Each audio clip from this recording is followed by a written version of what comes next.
Hey there and welcome. In this video, I'll continue to show you how to improve your site's navigation using the Pages app. Let's continue with the page type. The anchor page is visible in the navigation menu of your website and will redirect your site visitors not only to a page, but a specific point on it. Simply choose Anchor as your page type. The heading page is visible on the navigation bar and acts like a header for its subpages. Please keep in mind that heading pages are not actually pages. They simply act as a header for your subpages. Do you want your visitors to jump to an external website in no time?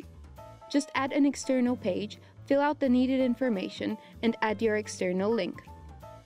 You can also add a blog page through the article option, which will display all your articles by default. The sixth and final type of page that you can create is an e-commerce page.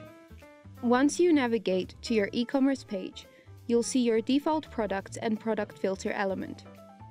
Let's move on to the settings when hovering over your pages. These settings will allow you to edit your page settings, go to your page and continue editing it, duplicate it, set a password, and delete the page. Keep in mind that you'll not be able to duplicate a page with elements which are not included in your package.